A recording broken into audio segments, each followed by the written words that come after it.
Galatia.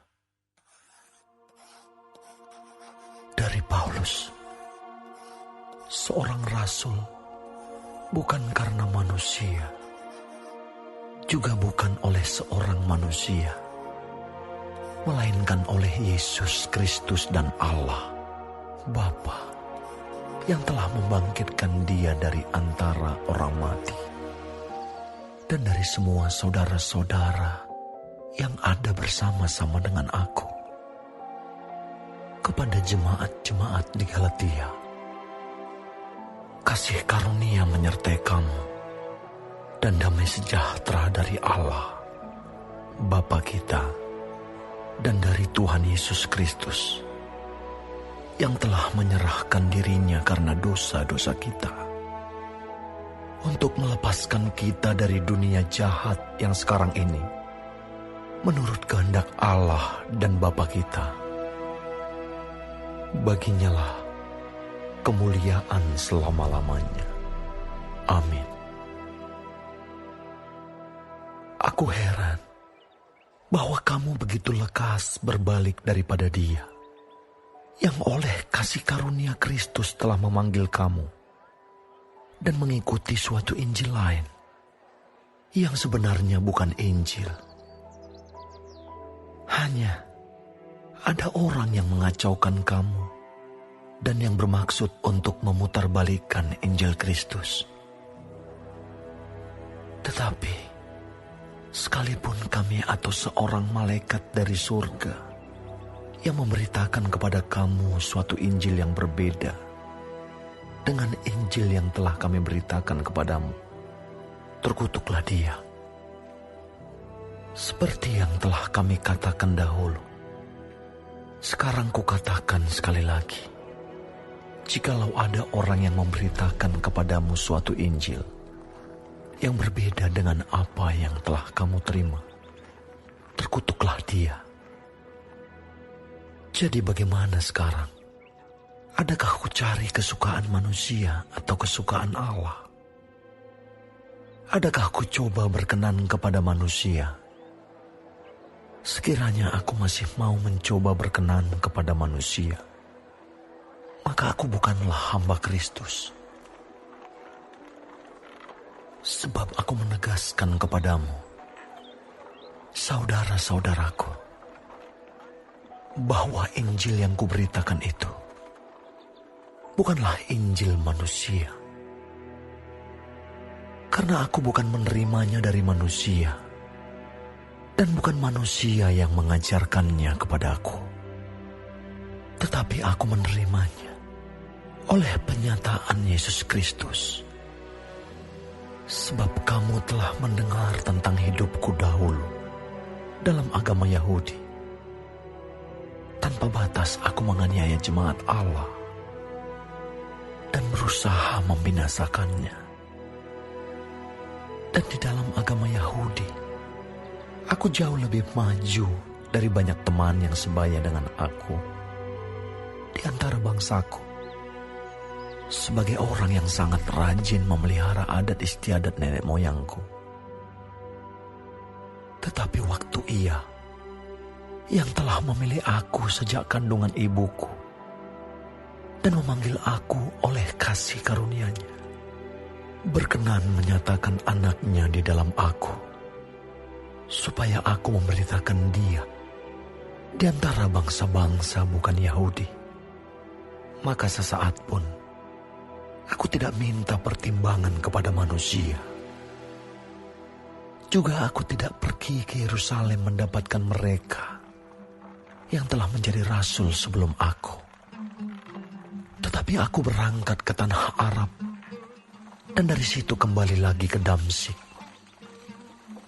Lalu 3 tahun kemudian, aku pergi ke Yerusalem untuk mengunjungi Kefas, dan aku menumpang 15 hari di rumahnya.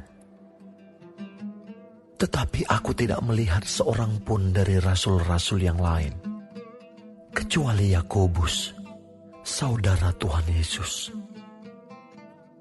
Di hadapan Allah kutegaskan, apa yang kutuliskan kepadamu ini benar. Aku tidak berdusta.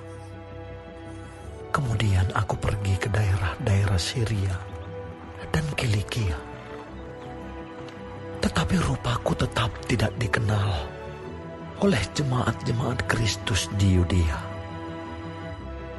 Mereka hanya mendengar bahwa ia yang dahulu menganiaya mereka sekarang memberitakan iman yang pernah hendak dibinasakannya. Dan mereka memuliakan Allah karena aku.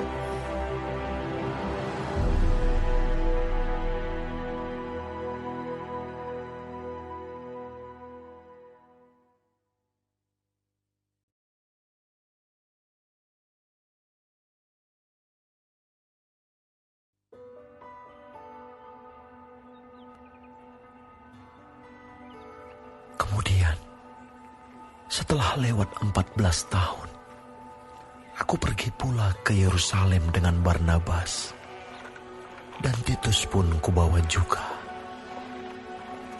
Aku pergi berdasarkan suatu penyataan, dan kepada mereka kubentangkan Injil yang kuberitakan di antara bangsa-bangsa bukan Yahudi, dalam percakapan tersendiri kepada mereka yang terpandang, supaya jangan dengan percuma aku berusaha atau telah berusaha. Tetapi kendati pun Titus yang bersama-sama dengan aku adalah seorang Yunani, namun ia tidak dipaksa untuk menyunatkan dirinya. Memang ada desakan dari saudara-saudara palsu yang menyusup masuk, yaitu mereka yang menyelundup ke dalam untuk menghadang kebebasan kita yang kita miliki di dalam Kristus Yesus, supaya dengan jalan itu mereka dapat memperhambakan kita. Tetapi sesaat pun kami tidak mau mundur dan tunduk kepada mereka, agar kebenaran Injil dapat tinggal tetap pada kamu. Dan mengenai mereka yang dianggap terpandang itu, bagaimana kedudukan mereka dahulu, itu tidak penting bagiku. Sebab Allah tidak memandang muka. Bagaimanapun juga, mereka yang terpandang itu tidak memaksakan sesuatu yang lain kepadaku. Tetapi sebaliknya, setelah mereka melihat bahwa kepadaku telah dipercayakan pemberitaan Injil untuk orang-orang tak bersunat, sama seperti kepada Petrus untuk orang-orang bersunat, karena ia yang telah memberikan kekuatan kepada Petrus untuk menjadi rasul bagi orang-orang bersunat, ia juga yang telah memberikan kekuatan kepadaku untuk orang-orang yang tidak bersunat. Dan setelah melihat kasih karunia yang dianugerahkan kepadaku,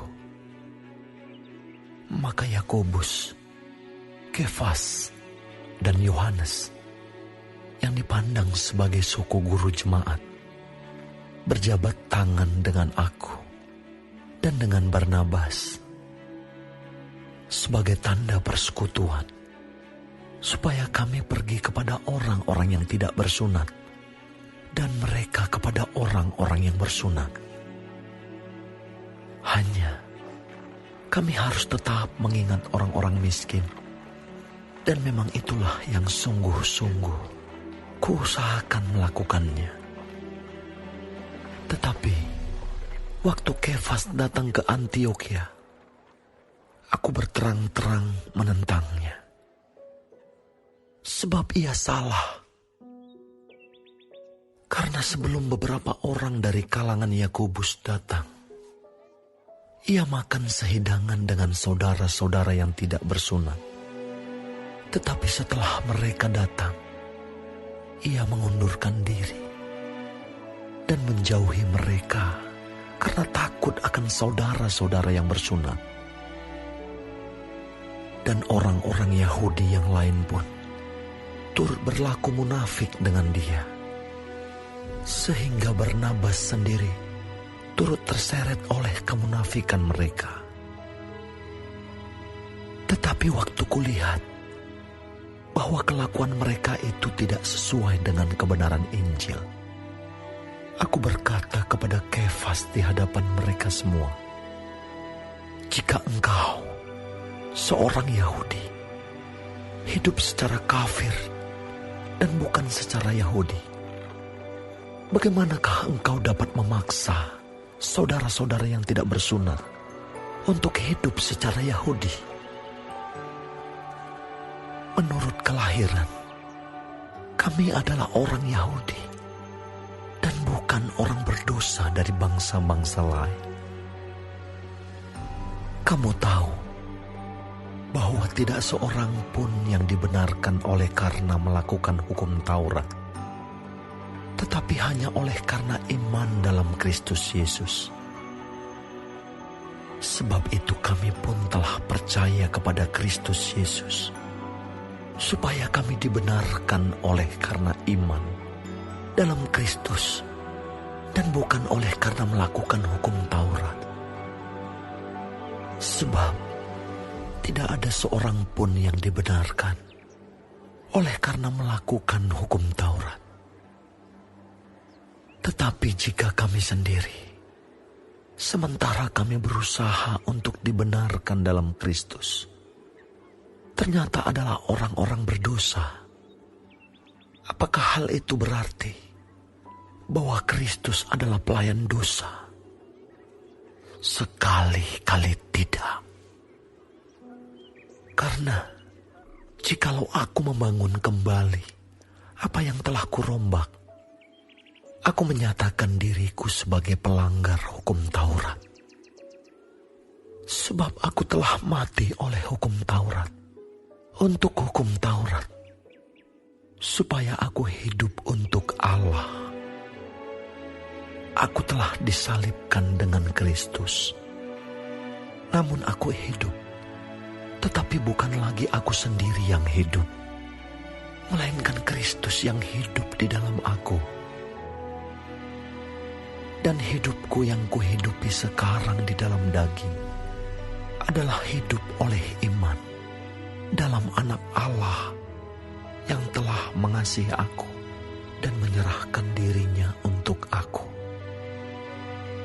Aku tidak menolak kasih karunia Allah, sebab sekiranya ada kebenaran oleh hukum Taurat, maka sia-sialah kematian Kristus.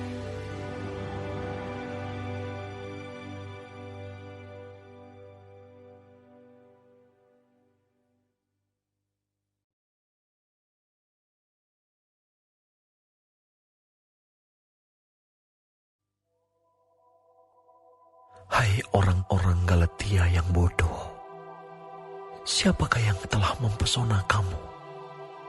Bukankah Yesus Kristus yang disalibkan itu telah dilukiskan dengan terang di depanmu?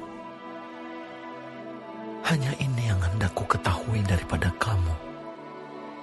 Adakah kamu telah menerima Roh karena melakukan hukum Taurat, atau karena percaya kepada pemberitaan Injil? Adakah kamu sebodoh itu?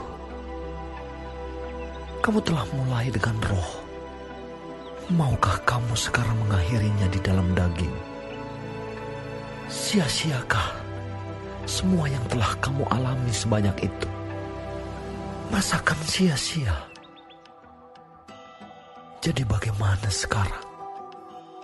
Apakah Ia yang menganugerahkan Roh kepada kamu dengan berlimpah-limpah, dan yang melakukan mukjizat di antara kamu berbuat demikian karena kamu melakukan hukum Taurat, atau karena kamu percaya kepada pemberitaan Injil? Secara itu jugalah Abraham percaya kepada Allah, maka Allah memperhitungkan hal itu kepadanya sebagai kebenaran. Jadi kamu lihat bahwa mereka yang hidup dari iman, mereka itulah anak-anak Abraham. dan kitab suci yang sebelumnya mengetahui bahwa Allah membenarkan orang-orang bukan Yahudi oleh karena iman, telah terlebih dahulu memberitakan Injil kepada Abraham. Olehmu, segala bangsa akan diberkati. Jadi mereka yang hidup dari iman, mereka yang diberkati bersama-sama dengan Abraham yang beriman itu. Karena semua orang yang hidup dari pekerjaan hukum Taurat berada di bawah kutuk. Sebab ada tertulis, terkutuklah orang yang tidak setia melakukan segala sesuatu yang tertulis dalam kitab hukum Taurat. Dan bahwa tidak ada orang yang dibenarkan di hadapan Allah karena melakukan hukum Taurat adalah jelas. Karena orang yang benar akan hidup oleh iman. Tetapi dasar hukum Taurat bukanlah iman, melainkan siapa yang melakukannya akan hidup karenanya. Kristus telah menebus kita dari kutuk hukum Taurat dengan jalan menjadi kutuk karena kita. Sebab ada tertulis, terkutuklah orang yang digantung pada kayu salib.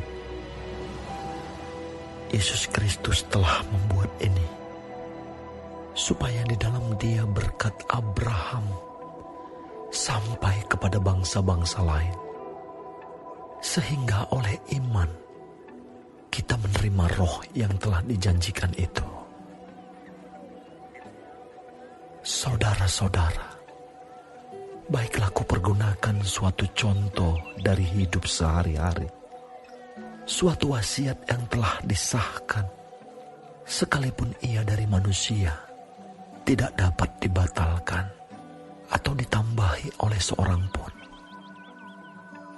Adapun kepada Abraham diucapkan segala janji itu, dan kepada keturunannya. Tidak dikatakan kepada keturunan-keturunannya, seolah-olah dimaksud banyak orang, tetapi hanya satu orang, dan kepada keturunanmu, yaitu Kristus. Maksudku ialah janji yang sebelumnya telah disahkan Allah tidak dapat dibatalkan oleh hukum Taurat yang baru terbit 430 tahun kemudian, sehingga janji itu hilang kekuatannya. Sebab jikalau apa yang ditentukan Allah berasal dari hukum Taurat, ia tidak berasal dari janji. Tetapi justru oleh janjilah Allah telah menganugerahkan kasih karunia-Nya kepada Abraham. Kalau demikian, apakah maksudnya hukum Taurat? Ia ditambahkan oleh karena pelanggaran-pelanggaran, sampai datang keturunan yang dimaksud oleh janji itu. Dan ia disampaikan dengan perantaraan malaikat-malaikat ke dalam tangan seorang pengantara. Seorang pengantara bukan hanya mewakili satu orang saja, sedangkan Allah adalah satu. Kalau demikian, bertentangankah hukum Taurat dengan janji-janji Allah? Sekali-kali tidak. Sebab andai kata hukum Taurat diberikan sebagai sesuatu yang dapat menghidupkan, maka memang kebenaran berasal dari hukum Taurat. Tetapi kitab suci telah mengurung segala sesuatu di bawah kekuasaan dosa, supaya oleh karena iman dalam Kristus, janji itu diberikan kepada mereka yang percaya. Sebelum iman itu datang, kita berada di bawah pengawalan hukum Taurat dan dikurung sampai iman itu telah dinyatakan. Jadi, Hukum Taurat adalah penuntun bagi kita sampai Kristus datang, supaya kita dibenarkan karena iman. Sekarang iman itu telah datang. Karena itu, kita tidak berada lagi di bawah pengawasan penuntun. Sebab kamu semua adalah anak-anak Allah karena iman di dalam Yesus Kristus. Karena kamu semua yang dibaptis dalam Kristus telah mengenakan Kristus. Dalam hal ini, tidak ada orang Yahudi atau orang Yunani. Tidak ada hamba atau orang merdeka. Tidak ada laki-laki atau perempuan. Karena kamu semua adalah satu di dalam Kristus Yesus. Dan jikalau kamu adalah milik Kristus, maka kamu juga adalah keturunan Abraham dan berhak menerima janji Allah.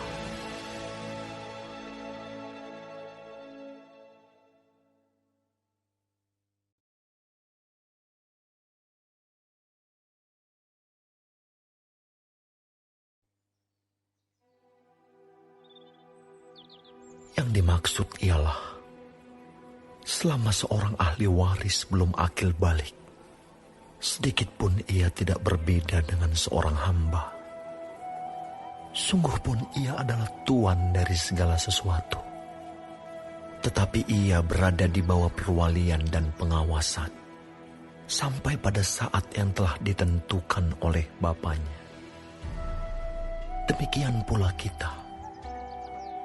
Selama kita belum akil balik, kita takluk juga kepada roh-roh dunia. Tetapi setelah genap waktunya, maka Allah mengutus anaknya yang lahir dari seorang perempuan dan takluk kepada hukum Taurat. Ia diutus untuk menebus mereka yang takluk kepada hukum Taurat, supaya kita diterima menjadi anak.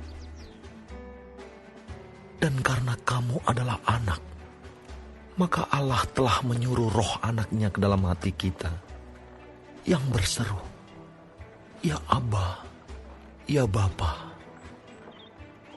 Jadi kamu bukan lagi hamba, melainkan anak. Jikalau kamu anak, maka kamu juga adalah ahli-ahli waris oleh Allah. Dahulu, ketika kamu tidak mengenal Allah, kamu memperhambakan diri kepada Allah-Allah yang pada hakikatnya bukan Allah.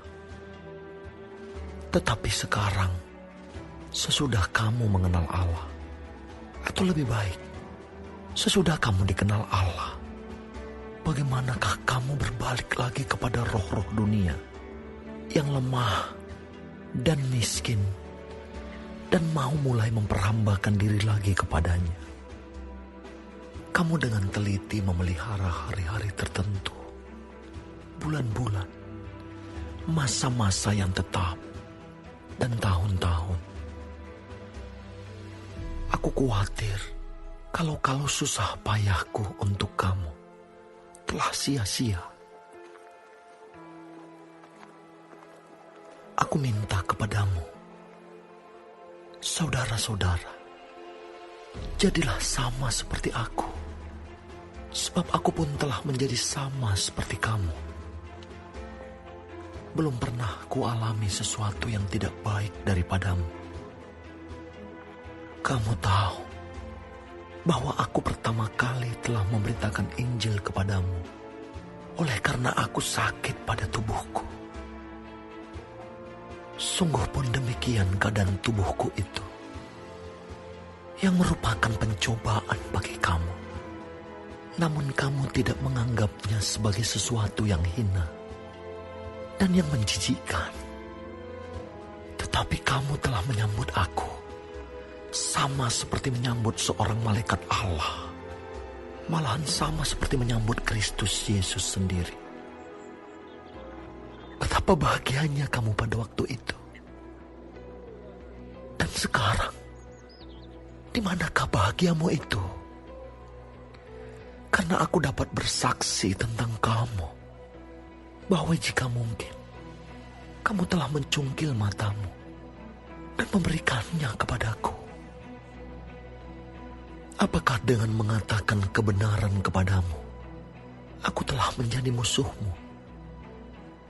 Mereka dengan giat berusaha untuk menarik kamu, tetapi tidak dengan tulus hati, karena mereka mau mengucilkan kamu, supaya kamu dengan giat mengikuti mereka.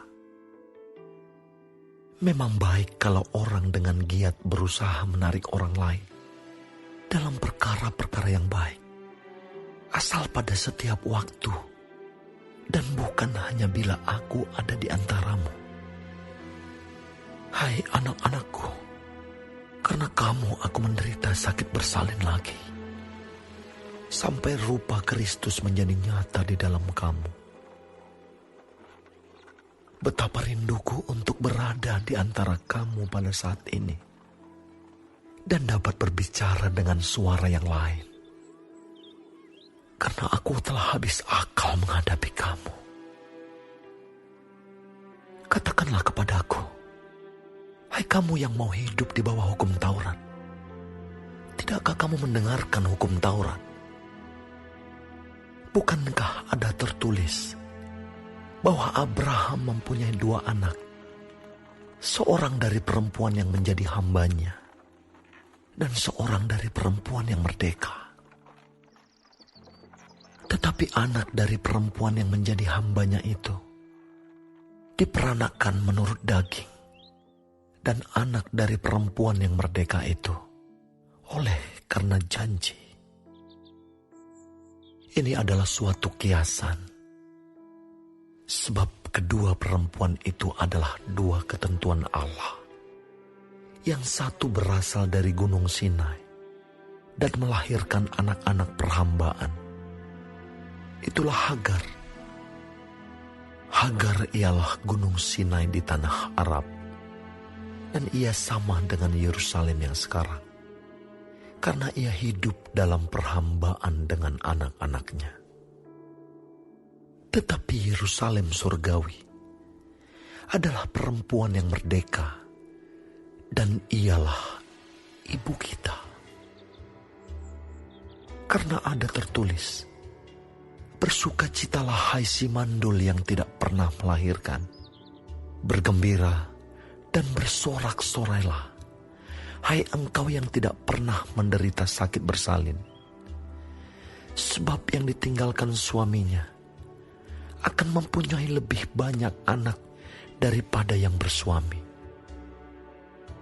Dan kamu, saudara-saudara, kamu sama seperti Ishak adalah anak-anak janji. Tetapi seperti dahulu, dia yang diperanakkan menurut daging menganiaya yang diperanakkan menurut roh. Demikian juga sekarang ini.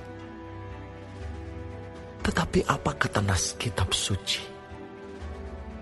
Usirlah hamba perempuan itu beserta anaknya, sebab anak hamba perempuan itu tidak akan menjadi ahli waris bersama-sama dengan anak perempuan merdeka itu. Karena itu, saudara-saudara, kita bukanlah anak-anak hamba perempuan, melainkan anak-anak perempuan merdeka.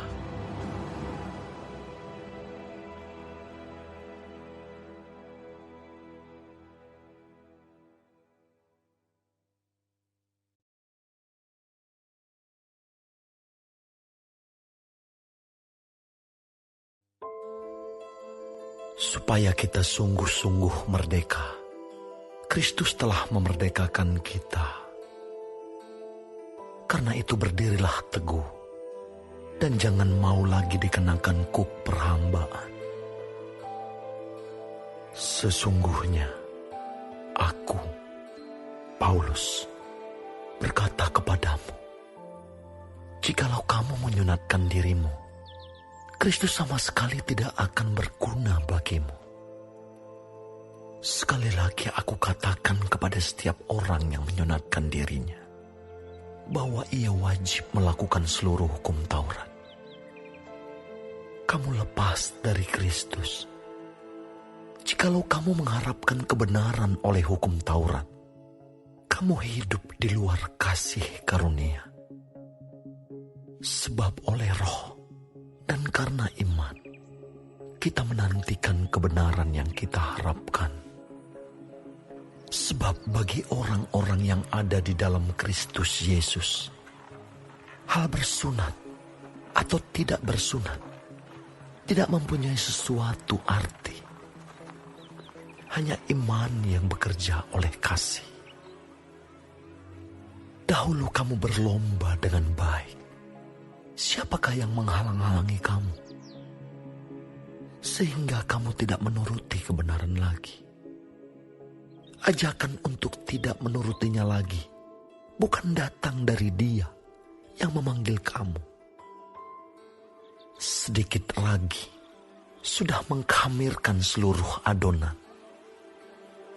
Dalam Tuhan, aku yakin tentang kamu, bahwa kamu tidak mempunyai pendirian lain daripada pendirian ini. Tetapi barang siapa yang mengacaukan kamu, ia akan menanggung hukumannya, siapapun juga dia. Dan lagi aku ini, saudara-saudara, jikalau aku masih memberitakan sunat, mengapakah aku masih dianiaya juga? Sebab kalau demikian, salib bukan batu sandungan lagi. Baiklah mereka yang menghasut kamu itu mengebirikan saja dirinya. Saudara-saudara, memang kamu telah dipanggil untuk merdeka. Tetapi janganlah kamu mempergunakan kemerdekaan itu sebagai kesempatan untuk kehidupan dalam dosa. Melainkan, layanilah seorang akan yang lain oleh kasih. Sebab seluruh hukum Taurat tercakup dalam satu firman ini, yaitu, kasihilah sesamamu manusia seperti dirimu sendiri. Tetapi, jikalau kamu saling menggigit dan saling menelan, awaslah supaya jangan kamu saling membinasakan. Maksudku ialah, hiduplah oleh Roh, maka kamu tidak akan menuruti keinginan daging. Sebab keinginan daging berlawanan dengan keinginan Roh, dan keinginan Roh berlawanan dengan keinginan daging, karena keduanya bertentangan. Sehingga kamu setiap kali tidak melakukan apa yang kamu kehendaki. Akan tetapi, jikalau kamu memberi dirimu dipimpin oleh Roh, maka kamu tidak hidup di bawah hukum Taurat.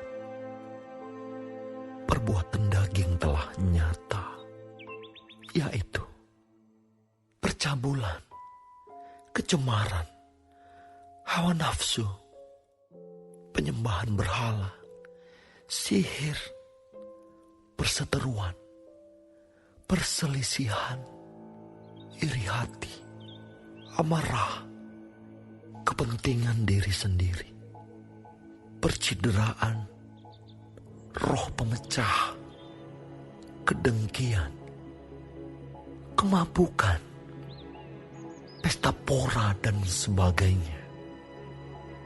Terhadap semuanya itu kuperingatkan kamu, seperti yang telah kubuat dahulu, bahwa barang siapa melakukan hal-hal yang demikian, ia tidak akan mendapat bagian dalam kerajaan Allah. Tetapi buah Roh ialah kasih, sukacita, damai sejahtera, kesabaran, kemurahan, kebaikan, kesetiaan, kelemah lembutan, penguasaan diri. Tidak ada hukum yang menentang hal-hal itu. Barang siapa menjadi milik Kristus Yesus, ia telah menyalibkan daging dengan segala hawa nafsu dan keinginannya. Jikalau kita hidup oleh Roh, baiklah hidup kita juga dipimpin oleh Roh. Dan janganlah kita gila hormat. Janganlah kita saling menantang dan saling mendengki.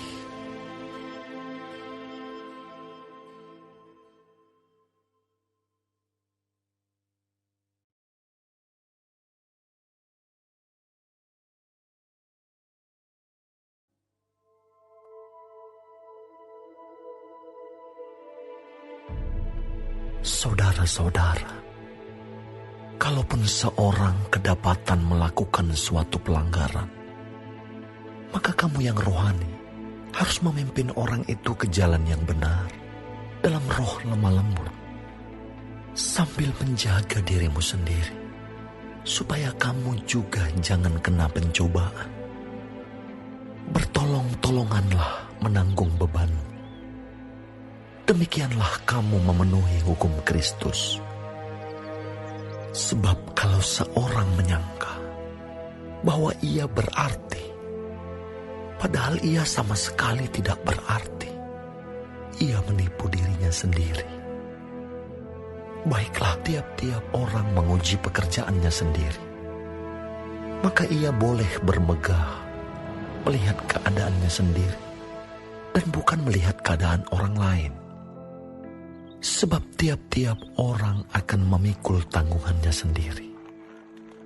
Dan baiklah dia yang menerima pengajaran dalam firman, membagi segala sesuatu yang ada padanya dengan orang yang memberikan pengajaran itu. Jangan sesaat.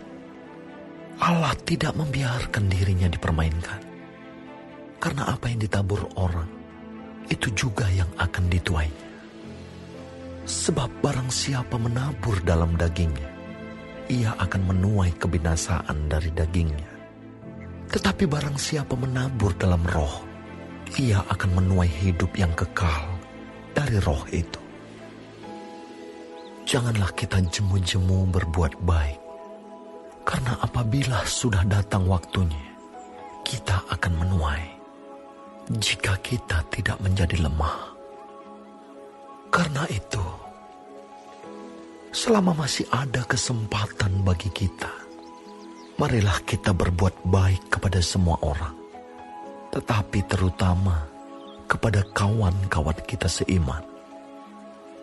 Lihatlah bagaimana besarnya huruf-huruf yang kutulis kepadamu dengan tanganku sendiri. Mereka yang secara lahiriah suka menonjolkan diri. Merekalah yang berusaha memaksa kamu untuk bersunat, hanya dengan maksud supaya mereka tidak dianiaya karena salib Kristus. Sebab mereka yang menyunatkan dirinya pun tidak memelihara hukum Taurat, tetapi mereka menghendaki supaya kamu menyunatkan diri, agar mereka dapat bermegah atas keadaanmu yang lahiriah. Tetapi aku sekali-kali tidak mau bermegah, selain dalam salib Tuhan kita Yesus Kristus. Sebab olehnya dunia telah disalibkan bagiku, dan aku bagi dunia. Sebab bersunat atau tidak bersunat tidak ada artinya, tetapi menjadi ciptaan baru, itulah yang ada artinya. Dan semua orang yang memberi dirinya dipimpin oleh patokan ini, turunlah kiranya damai sejahtera dan rahmat atas mereka dan atas Israel milik Allah. Selanjutnya, janganlah ada orang yang menyusahkan aku, karena pada tubuhku ada tanda-tanda milik Yesus. Kasih karunia Tuhan kita Yesus Kristus menyertai roh kamu, saudara-saudara. Amin.